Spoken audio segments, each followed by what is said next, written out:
Hello friends, आज हम class sixth की बुक हनीशकल के चैप्टर 1 हु डिड पैट्रिक्स होमवर्क की बुक एक्सरसाइज करेंगे।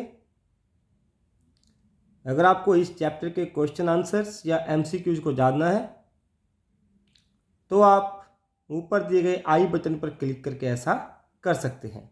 आइए करते हैं इस चैप्टर की exercise.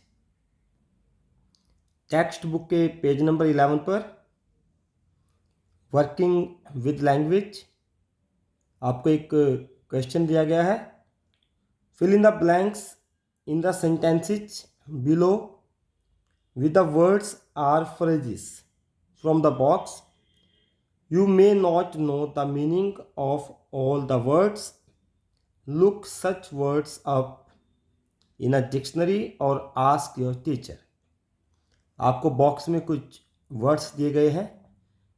Out of luck, mystery, true to his word,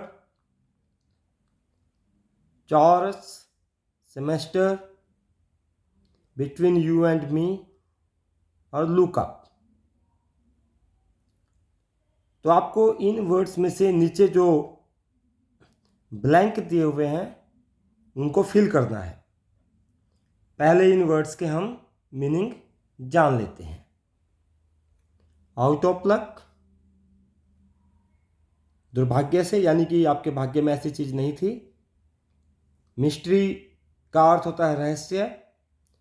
true to his word, अपनी बात के प्रति सच्चा रहना, जो आपने कह दिया उस पर अटल रहना। चौरस, जो घर के कार्य होते हैं लेकिन आपको बोरिंग लगते हैं उनको चौरस बोलते हैं।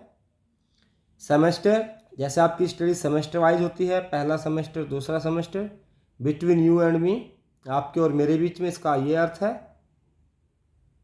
और लुकअप, देखना। तो आइए अब सेंटेंसेस को पढ़ते हैं। पहला सेंटेंस है some people find household dash a bore but I like to help at home।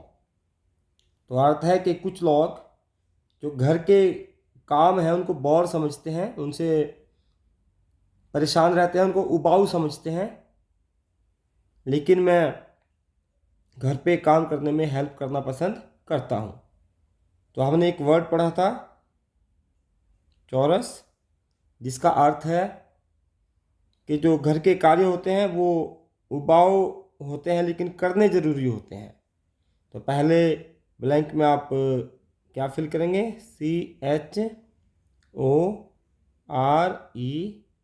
CHORES, chores. तो some people find household chores a bore but I like to help at home. यहाँ पे हम 1 लिख देते हैं कि first में आपने इस वर्ड को फिल किया है। आइए देखते हैं second. Who stole the diamond is still a dash. Diamond को किसने चुराया है? ये बात अभी भी एक, तो क्या हो सकती है? ये बात अभी भी एक मिस्ट्री हो सकती है। मिस्ट्री मतलब रहस्य। तो ये बात अभी भी क्या है? एक रहस्य है। या रहस्य मतलब कि जिसके बारे में किसी को पता नहीं है। तो सेकंड में आपका मिस्ट्री आ गया। अब आइए चलते हैं नेक्स्ट ब्लैंक की ओर। This dash we are going to have a class exhibition. This dash we are going to have a class exhibition. हम आज क्लास में जो एग्जीबिशन करने जा रहे हैं या जो एग्जीबिशन है वो कब है? वो दिस सेमेस्टर, इस सेमेस्टर में। We are going to have a class exhibition, कि इस सेमेस्टर में हम एक क्लास एग्जीबिशन करने जा रहे हैं। तो यहाँ पर थर्ड में आप जो है सेमेस्टर यहाँ पर आप फिल करेंगे। आपने स्पेलिंग्स का ध्यान रखना है। SEMESTER,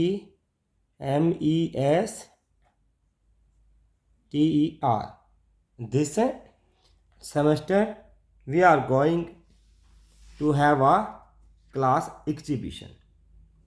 आइए करते हैं next sentence. Dash the elf began to help Patrick.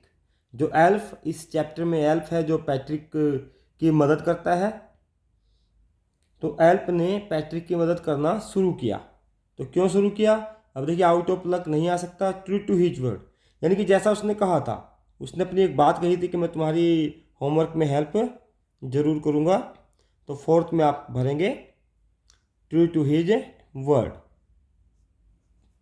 True to his word.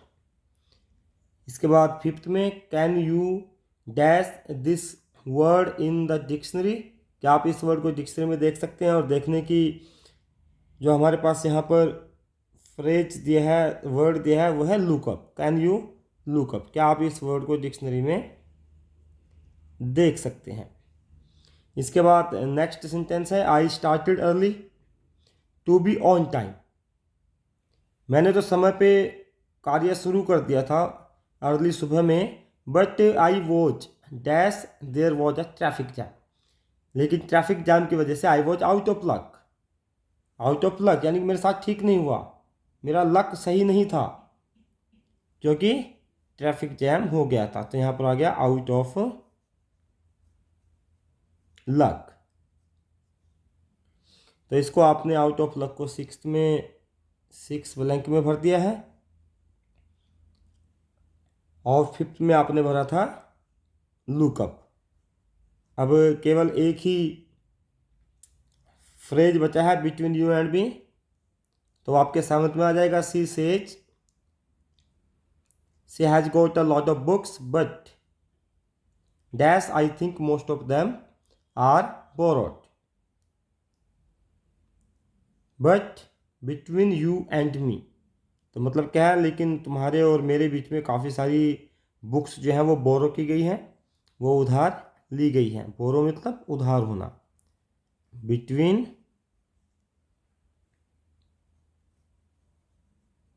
You and me. तो इस प्रकार से आपने देखा कि सभी ब्लैंक्स हमने फिल कर दिए हैं। हमें सभी वर्ड्स के मीनिंग पता चल चुके हैं। पहले में चॉरस, सेकंड में मिस्ट्री, थर्ड में सेमेस्टर, फोर्थ में true to his word, fifth में लुकअप, सिक्स्थ में आउट ऑफ लक, और सेवन्थ में बिटवीन यू एंड मी। आइए चलते हैं नेक्स्ट क्वेश्चन की ओर। पेज नंबर 12 पर आपको क्वेश्चन दिया हुआ है, use the clues given below to complete this crossword puzzle.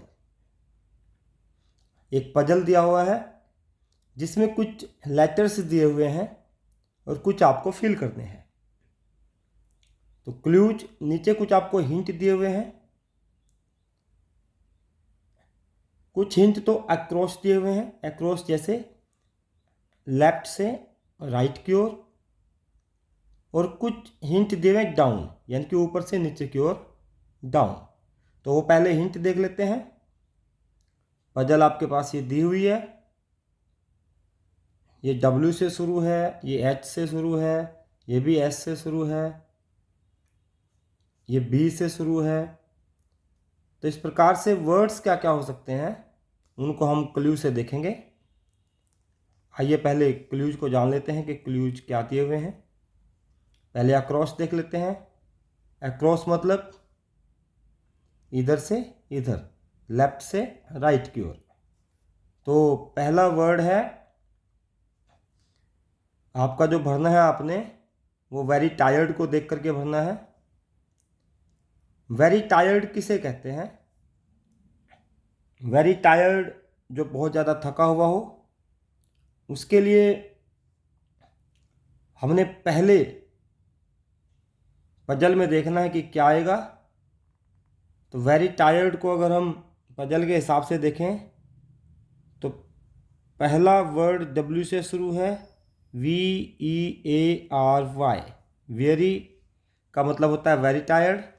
अगर हम देखें पहला पजल, तो पहला पजल आपको यहाँ पे दिखाई दे रहा है, W से है और इसके लिए इसने हिंट दिया था कि वेरी टायर्ड ऐसे शब्द का अर्थ होता है जो आपने यहाँ पे भरना है। तो आप यहाँ पे भर सकते हैं WEARY। तो आपका पहला पजल कंप्लीट हुआ, जिसको आपने पहला क्लू देख करके भरा। अब आइए सेकंड क्लू देखते हैं कि सेकंड क्लू क्या दिया हुआ है। सेकंड क्लू दिया हुआ है had an angry look on the face. Face पे एंग्री लुक होना, जब आप किसी को डांटने की कोशिश करते हैं तो आपके फेस पे एक एंग्री लुक होती है। तो आपकी जो पजल दी हुई है उसमें सेकंड वर्ड किससे शुरू होता है ये देखना है। तो यहाँ पर एस से सेकंड दूसरे नंबर का वर्ड शुरू है और हमने देखा had an angry look on the face, face पे एंग्री लुक होना। तो एस से एक वर्ड बनता है स्कॉल्डेड, तो उसको हम लिख सकते हैं क्योंकि उसी का अर्थ है चेहरे पर नाराज़गी के भाव आना, गुस्से के भाव आना, और उसको बोलते हैं स्कॉल्डेड। अब हम नीचे चलते हैं तीसरे वर्ड की ओर। तीसरा वर्ड बी से शुरू है और देखते हैं नीचे क्या लिखा हुआ है। Short trousers. सेकंड के लिए हमने स्कॉल्डेड वर्ड लिख दिया है, इसको यहाँ पे भी लिख देते हैं। थर्ड है शॉर्ट ट्राउजर्स, और शॉर्ट ट्राउजर्स के लिए हमने ऊपर अभी देखा है कि बी से यहाँ पर वर्ड शुरू है। तो थर्ड में बी से बनता है ब्रीचिस। ब्रीचिस का अर्थ भी शॉर्ट ट्राउजर्स होता है। शॉर्ट ट्राउजर्स क्या होते हैं, जो आपके टखने से, आपके घुटने से थोड़ा ऊपर होते हैं, आपके नीचे टखने तक नहीं जाते, जिसे आप आजकल कैफरी भी कह सकते हैं। तो वो शॉर्ट ट्राउजर्स के लिए वर्ड है ब्रीचिस,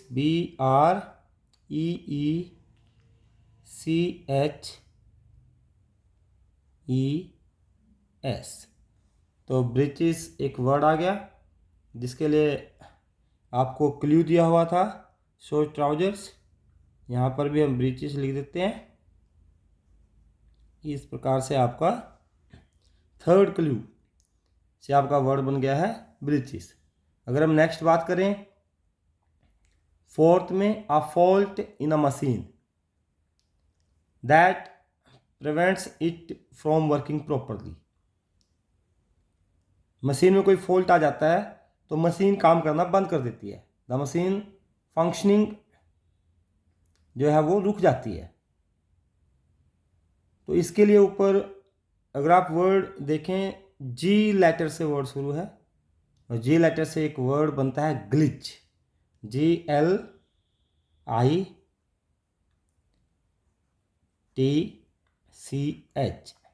ग्लिच, ग्लिच का अर्थ होता है कोई फॉल्ट आ जाना, कोई मशीन में दिक्कत आ जाना। GLITCH, तो यहाँ पर ये ग्लिच हो गया। अगर हम फिफ्थ की बात करें, यहाँ पर स्टार्ट है वर्ड ई से, जो आपकी पजल में दिया हुआ है।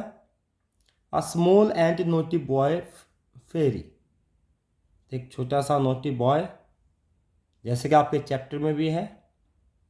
हु डिड पैट्रिक्स होमवर्क, पैट्रिक का होमवर्क कौन करता है, उसमें दिया हुआ है एल्फ, ELF। एल्फ होता है बोना, एक छोटा सा व्यक्ति। तो इसके लिए हम यूज कर सकते हैं एल्फ वर्ड का। तो हमने एक्रॉस कर लिया है। एक्रॉस में हमने देखा कि फर्स्ट में हमने वेरी वर्ड का प्रयोग किया है जिसका अर्थ होता है वेरी टायर्ड। सेकंड में स्कॉल्डेड, जिसका अर्थ होता है एंग्री लुक होना, थोड़ा नाराज होना, गुस्से में होना। थर्ड में है ब्रीचिस, ब्रीचिस का अर्थ है वेरी शॉर्ट ट्राउजर्स। और फोर्थ में है आपका ग्लिच, ग्लिच किसी भी मशीनरी में कोई फॉल्ट आना। और फिफ्थ में है एल्प, एल्प एक छोटा सा नोटी बॉय। अब हमें करना है ऊपर से नीचे टाउन, यानी कि ऊपर से नीचे की ओर हमें अब इसको कंप्लीट करना है। तो आइए अब देखते हैं ऊपर से नीचे क्या बनेगा। सबसे पहले 7th, क्योंकि हमने 5 वर्ड कर लिए हैं, तो हमें 6, 7 और 8 करना है। 6 में अगर आप देखें तो 6 वर्ड यहाँ पर सी से शुरू होता है, क्योंकि पहले हमने सेकंड किया था तो स्कॉल्डेड आ गया था। CHR और S ये दिए हुए हैं। तो आइए देखते हैं कि 6 में क्या क्लू हमें मिला हुआ है। नीचे क्लू को देखना जरूरी है। First of all we look at the clue. Work that must be done every day often boring, कि जो बोरिंग है लेकिन हमें करना पड़ता है। घर के जो काम है वो हमें करने पड़ते हैं लेकिन वो बोरिंग होते हैं। और अभी हमने पीछे एक फिल इन द ब्लैंक्स में किया था और उस वर्ड को हमने बोला था चॉरस, CHORES। और हमारा अगर हम पजल में देखें तो 6 में हमें यही वर्ड दिया हुआ है, CHOR पहले से है यहाँ पर, ES, क्योंकि आर तो हमने ब्रिचिस जब लिखा था तब यहाँ पर आ गया था। अब हम 7 वर्ड अगर देखें तो आपका जो 7th वर्ड है वो H से शुरू होता है। यहाँ पर देखिए HA और लास्ट में R दिया हुआ, E यहाँ पर आ गया है स्कॉल्डेड लिखते वक्त। तो यहाँ पर बीच में क्या आएगा ये देखना है। पहले एक बार क्लू देख लेते हैं कि क्लू क्या दिया हुआ है। क्लू आपको दिया हुआ है a basket with a lid, एक बास्केट, एक टोकरी जिसका ऊपर ढक्कन होता है। क्योंकि वर्ड हमारा H से शुरू है तो उसे हम बोलते हैं हैम्पर। क्या बोलते हैं? HAMPER।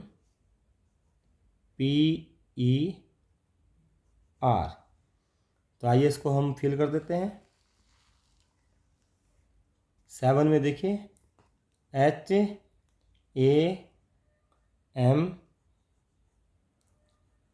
यहाँ पे है, PER।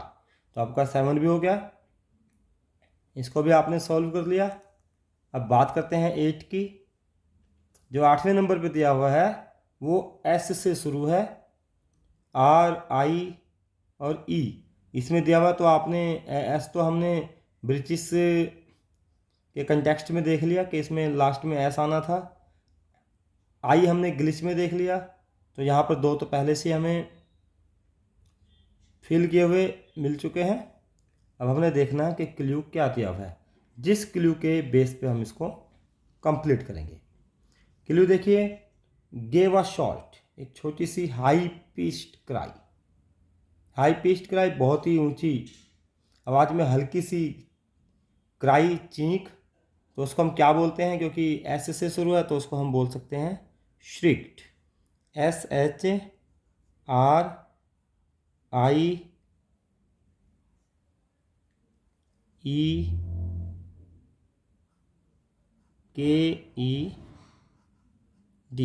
श्रिक्ड, श्रिक्ड का मतलब होता है एक हल्की सी चीख जो बहुत स्मॉल होती है, छोटी होती है लेकिन हाई पिच होती है। तो यहाँ पर कर सकते हैं हम SHR आ गया, E आ गया, R के बाद I आ गया, इसके बाद EKED, श्रिक्ड।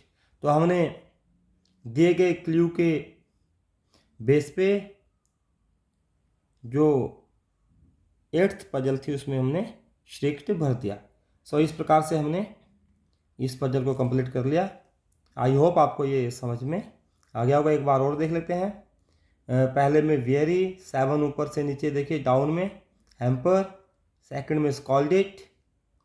अगर हम 6 में देखें तो चॉरस, थर्ड में देखें ब्रिटिश, 8th में देखें श्रिक्ड और 4th में देखें ग्लिच और 5th में जो अक्रॉस है लेफ्ट से राइट है उसमें देखें एल्प। आइए हम चलते हैं नेक्स्ट क्वेश्चन की ओर। नेक्स्ट क्वेश्चन हम पेज नंबर 14 पे हनीशक्ल के चैप्टर 1 का ही है और सी ऑप्शन है, लिखा हुआ है rewrite the following incomplete sentences carefully. जो ये इनकम्प्लीट सेंटेंस है उनको आप केयरफुली रिराइट करें, दोबारा लिखें। तो कुछ आपको सेंटेंसेस दिए हुए हैं, मोर एंड मोर बुक्स। सेकंड है टू डिफिकल्ट, टू डिफिकल्ट का मतलब होता है बहुत ही मुश्किल। थर्ड है गोट अप लेट, लेट उठना, मिस द बस और बस मिस कर देना। और फोर्थ है सॉल्व द मिस्ट्री, किसी रहस्य को सॉल्व कर देना। तो पहला है मोर एंड मोर बुक्स, इसका सेंटेंस हम यहाँ पे बना रहे हैं, one must read more and more books to increase the knowledge. तो इस सेंटेंस में हमने मोर एंड मोर बुक्स का यूज किया है कि one must read more and more books to increase knowledge. Knowledge मतलब ज्ञान, हर किसी को अपना ज्ञान बढ़ाने के लिए ज़्यादा से ज़्यादा बुक्स पढ़नी चाहिए। सेकंड जो इनकम्प्लीट सेंटेंस दिया हुआ है टू डिफ़िकल्ट, टू डिफ़िकल्ट का मतलब बहुत मुश्किल। तो इसके लिए हम सेंटेंस बना सकते हैं, this sum is too difficult to solve, कि इस सम को, कोई भी सम है, कोई भी सवाल है, कोई भी क्वेश्चन है, कि इसको सॉल्व करना काफ़ी डिफ़िकल्ट है। This sum is too difficult to solve. इसके बाद है got up late, missed the bus, late उठना और बस को मिस कर देना। तो इसके लिए सेंटेंस आप बना सकते हैं, टुडे ही मिस्ड द बस, आज उसने अपनी बस को मिस कर दिया, because he got up late, क्योंकि वह लेट उठा। तो यहाँ पर गोट अप लेट का भी यूज हो गया है और मिस्ड द बस का भी यूज हो गया है। जो लास्ट और फोर्थ सेंटेंस है सॉल्व द मिस्ट्री, मिस्ट्री को सॉल्व करना, किसी रहस्य को सुलझा लेना। तो अक्सर आपने न्यूज़पेपर्स में यू रीड, आप पढ़ते हैं कि पुलिस बहुत ज़्यादा केसेस को सॉल्व कर देती है, मिस्टीरियस केसेस को, जो बहुत ज़्यादा रहस्य में होते हैं, जिनका पता नहीं होता कि किसने ये क्राइम किया है। तो सेंटेंस यहाँ पे बनाया है, the police solve the mystery of the case, कि पुलिस ने जो है, जो रहस्य है उसका केस को सुलझा दिया है। The police solve the mystery of the case, भाई केस की मिस्ट्री को सुलझा दिया है। आई होप आपको कंप्लीट एक्सरसाइज समझ में आ गई होगी। फिर भी आपका कोई डाउट रहता है तो आप कमेंट बॉक्स में लिख सकते हैं। वीडियो को लाइक करना और शेयर करना मत भूलिएगा। और आपके जिन फ्रेंड्स ने अभी तक चैनल को सब्सक्राइब नहीं किया है, उनको भी आगे चैनल फॉरवर्ड कीजिएगा, ताकि वे भी इन वीडियोज़ का लाभ ले सकें। Thank you, have a nice time.